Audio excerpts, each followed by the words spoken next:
We are gathered here to fill you with fear and give you a treat for your ears as we invade your mind with our scary rhymes and some tales that can be gory. As you bear witness and sit here and listen to our poetic horror stories.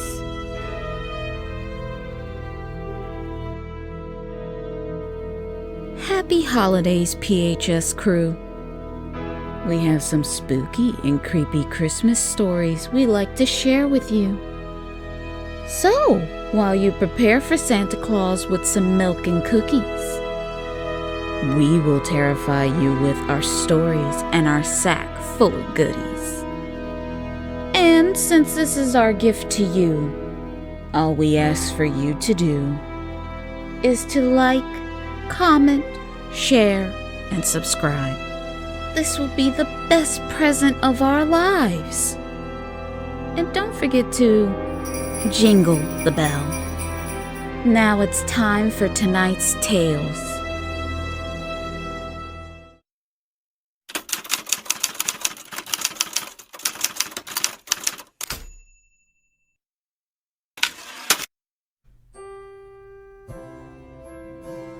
This year, I thought I would go out and buy a real Christmas tree.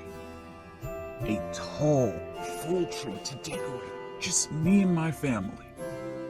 So I packed my family into the car, and we were on our way to the Christmas tree farm. When we arrived, there were trees as far as the eye could see. In fact, there were so many to choose from, it was intimidating. Till I laid my eyes on the perfect tree. I just knew this was the tree, and my family agreed. So we packed and tied the tree onto the roof of my car. I was happy that we didn't have to drive very far. Me and my wife unpacked the tree and placed it in front of our living room window in its tree stand. But as I was holding the tree up, something took a bite out of my hand. I screamed out, "Fuck, something just bit me!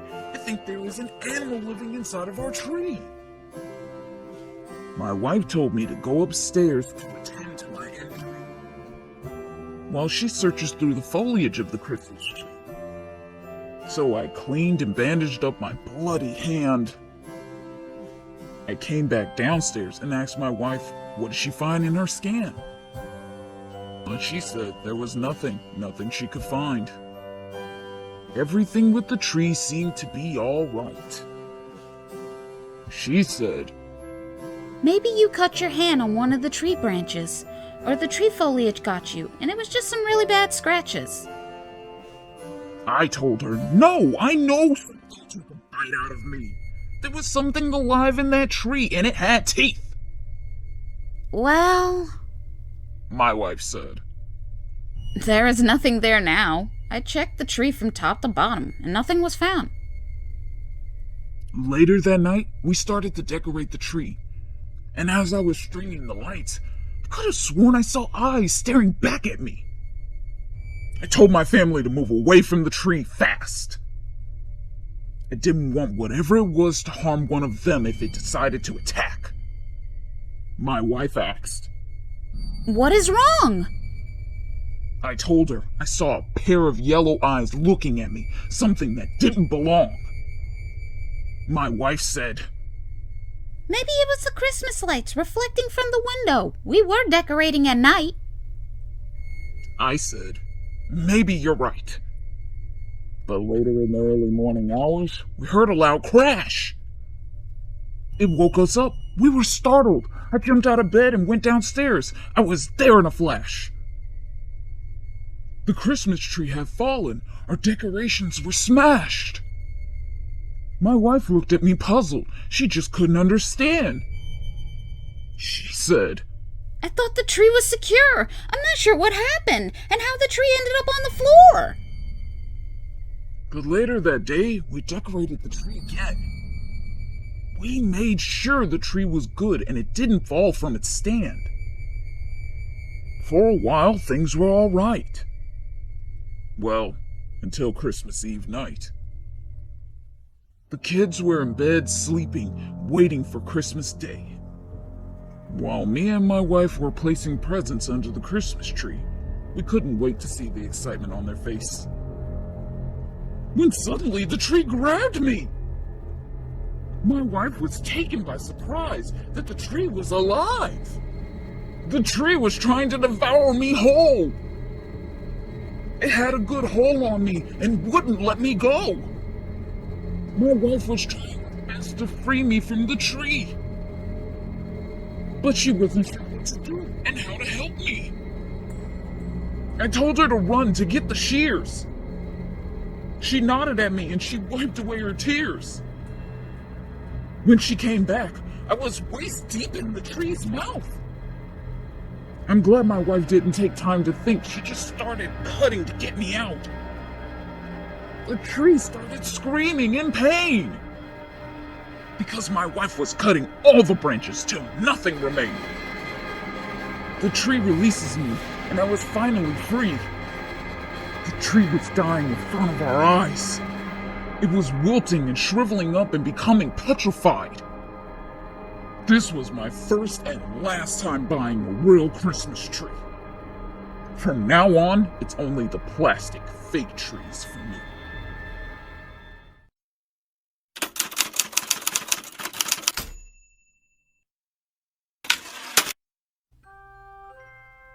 I promise you, you don't want this. You don't want to end up on Santa's naughty list. Christmas is a time for good tiding and cheer. This should be the best time of the year. For good girls and boys, it really is. You celebrate with your family and friends, as you make fond memories with the year coming closer to the end. But for naughty boys and girls, the horror is about to begin. Santa is making his list and he is checking it twice. The first list for the naughty kids and the second for the nice. Santa is most of the time a jolly and sweet, rosy-cheeked, kind-hearted man that likes to give and help. Where everything is wonderful and he is nice to his reindeers and his elves. But Santa has another side, a dark side that he can't hide at Christmas time. All year long he is watching to see if you are good or bad. And if you are listening to your mom and dad. He sees if you are doing well in school, coming home and doing all your chores. Believe me, Santa is really keeping score. He knows when you're up past your bedtime and not in bed asleep. He knows of your past and all your misdeeds. He will still bring all the good boys and girls their presents and toys. But those on his shit list, he will come for you the night before. He will come to your room in the dead of night and take you out of your bed and throw you in his sack and tie it up tight. That night, he will make his way around the world, taking kids from their homes, every naughty boy and girl. But he won't take you to the North Pole, to that beautiful, bright, colorful, white, snowy winter wonderland. No! Where you're going is dim, dark, dirty, and hot, where you will be making toys by hand. You will never see your family and friends again. This will be your new home. With all the other naughty kids with nothing to play with but a piece of coal. Oh, I know what you're thinking. My family will be searching for me. They will wake up and see me gone and call the police. But you see, Santa will wipe your family's memories clear of you. Like you never were. This is sad, but it's the truth. So please, for heaven's sake, don't end up on Santa's naughty list. Or you will be erased and forgotten like you never exist.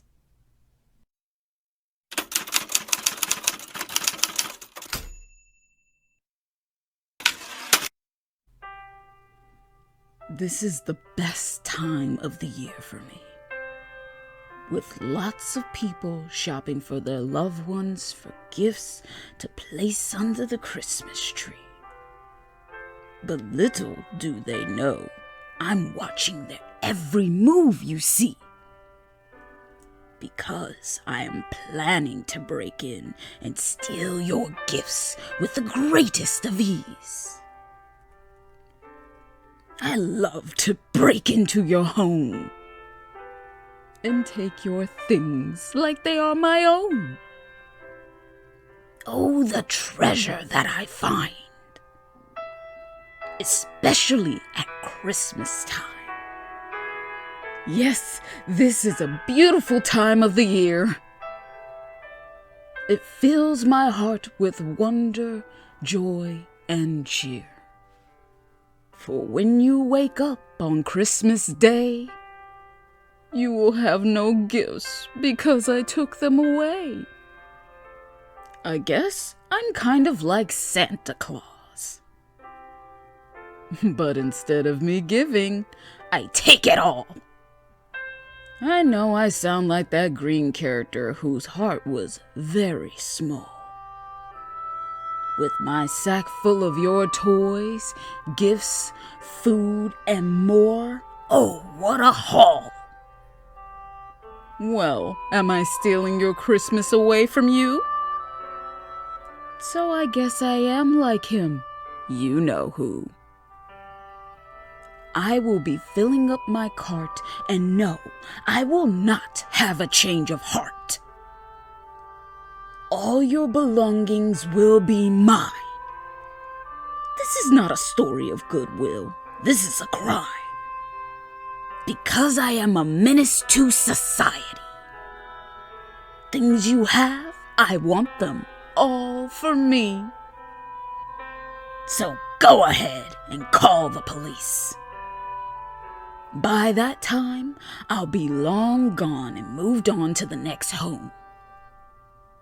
That is what I do. I'm a Christmas thief.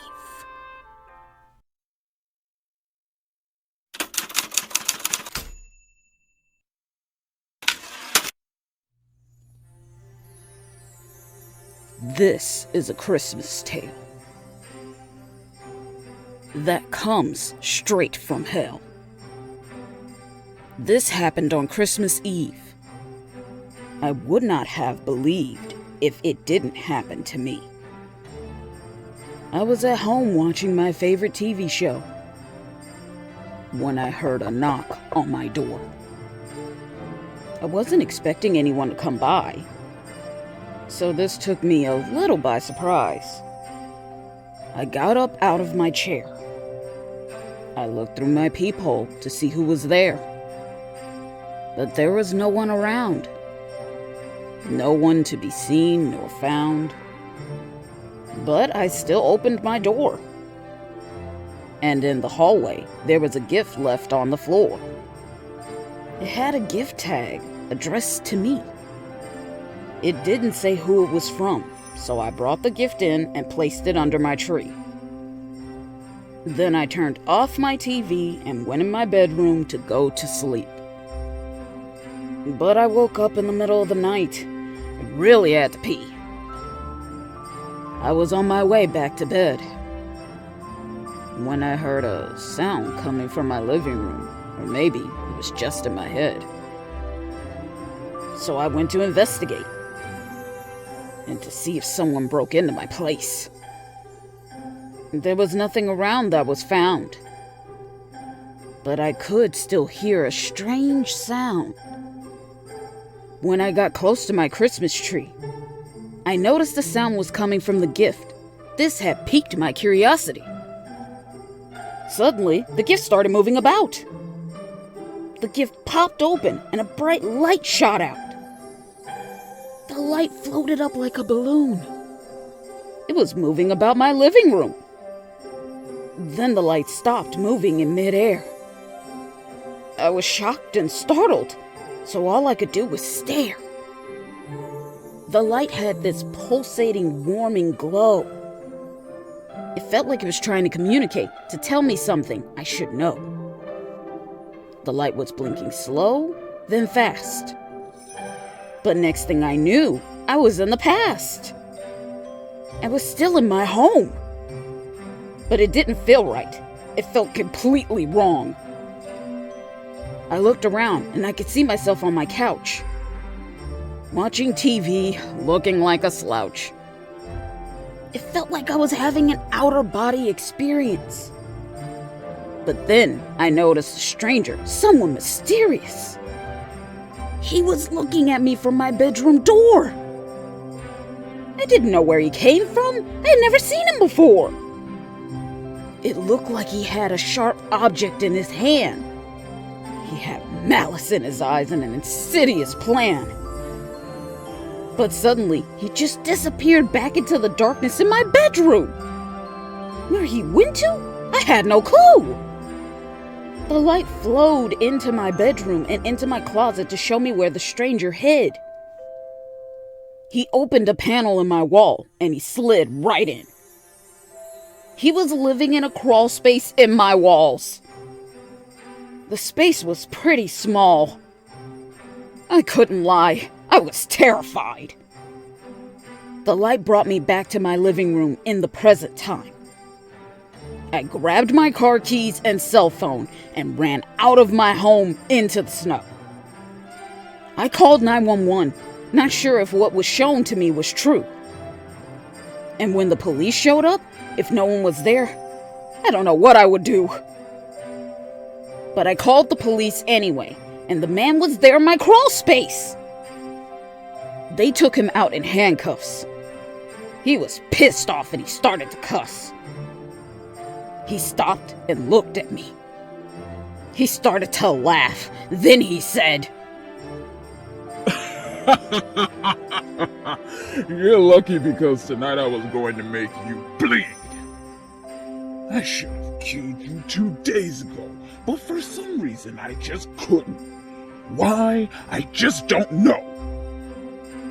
But I've been living in your walls for a month or so. All this time I planned, while you were asleep, I would slit your throat. I'm not sure who left that gift for me, but I'm glad they did, because I would have been murdered in my sleep.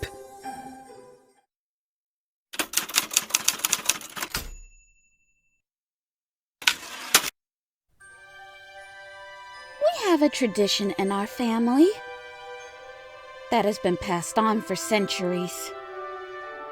I come from a long line of women who love to bake. And at Christmas time, they love to make fruitcake. I know what you're thinking. Who likes fruitcake? But there's something special about the fruitcake we make. Our cake tastes like no other you had before in your life. Once you take a bite, you'll want another slice. Lots of people from our town wants to know our recipe. But it's a family secret, and now it's being passed on to me. This recipe made my family very rich. It happens to be a very lucrative and popular dish. Because we only make this cake 1 day a year for a limited time. Only at Christmas, so we may have people that will stand in line. People come from near and far. They even get into fist fights for our cake. It's really bizarre. One day, I got a call from a very big baking company. They offered me a lot of money for our recipe. I told them the offer had me intrigued, but the answer was a hard no. This recipe had been in my family for centuries, and my ancestor would be very upset with me. Why would your ancestor have anything to say about what you do? They are long gone and dead. Don't let this offer pass you by. Don't be a fool. I told him, thank you for the offer and good day to you. I thought this was over and my dealings with them were through. But I was wrong. I didn't know what lengths they would go to and what they would do. I was on my way home early on Christmas Eve. I had to prepare for the rush on Christmas Day, so I needed to get some sleep. But I was taken by surprise and grabbed from behind. And a sack was thrown over my head. I was blinded. All I heard. You should have taken the money for the recipe. We don't like to make this easy. The boss doesn't like it that others make it hard to compete. Our orders are to take you far away, deep. We're gonna tie you up and attach concrete to your feet. When you're gone because you've drowned, then our problem will be solved. You, your fruitcake recipe, and shop will no longer be around. But before the thugs dragged me into their car, next thing I knew, they were gone. I was left in the alley all alone. There was no one there in sight. It's like something came along with wings and took them by flight. I hurried home and locked my door, and didn't think about the situation anymore. I had to get myself ready for the next day, for the rush of customers that will be coming my way. I woke up on time and the Christmas sale went fine. I sold every single fruitcake, and I made a nice profit. It was great. I never heard from that baking company again, and I never had any more trouble from those men. But I did see in the news there were some bodies found at the bottom of the river. I guess that's what happens to you when you fuck with a witch's recipe and her ancestors.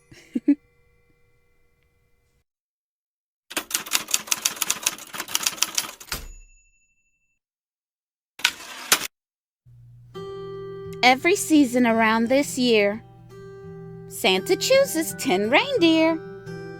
He chooses them to play in the Reindeer Games, and the winner will help him to guide his sleigh.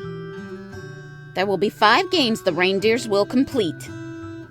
And at the end of the games, the last reindeer that is eliminated, they will become venison. In case you don't know, that's reindeer meat. Till they are dwindled down to only 1. Now you know the rules. The Reindeer Games have begun. The first game is called Wolf Pack, where the reindeers must survive for 15 minutes in the woods and try not to end up as a snack. Santa will give the reindeers a 1-minute head start. Then he will release the wolves that want to tear them apart.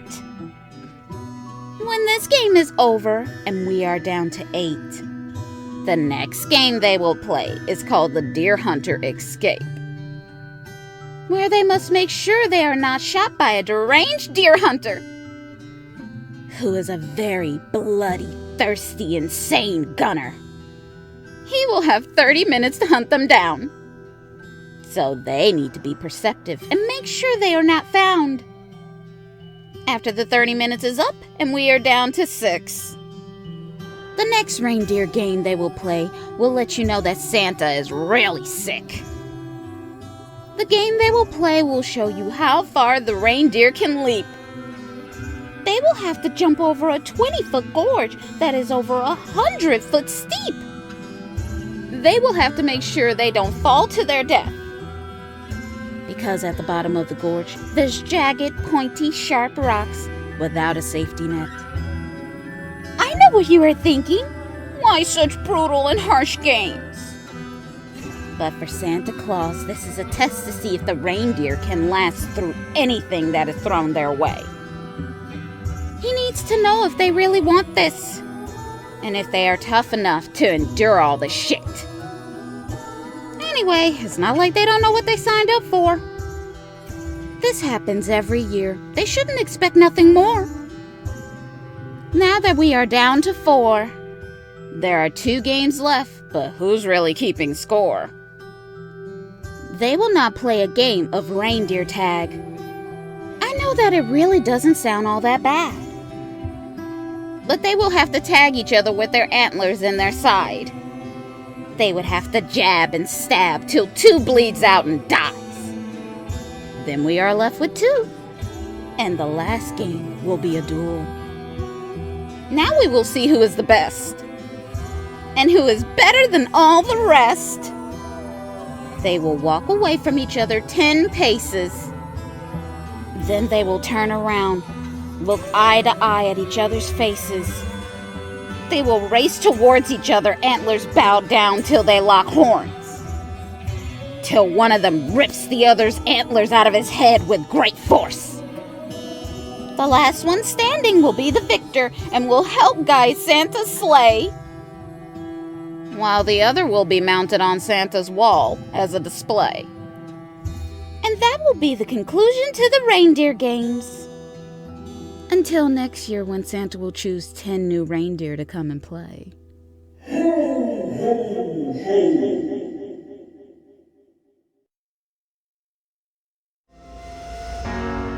Now our tales are silent for the night.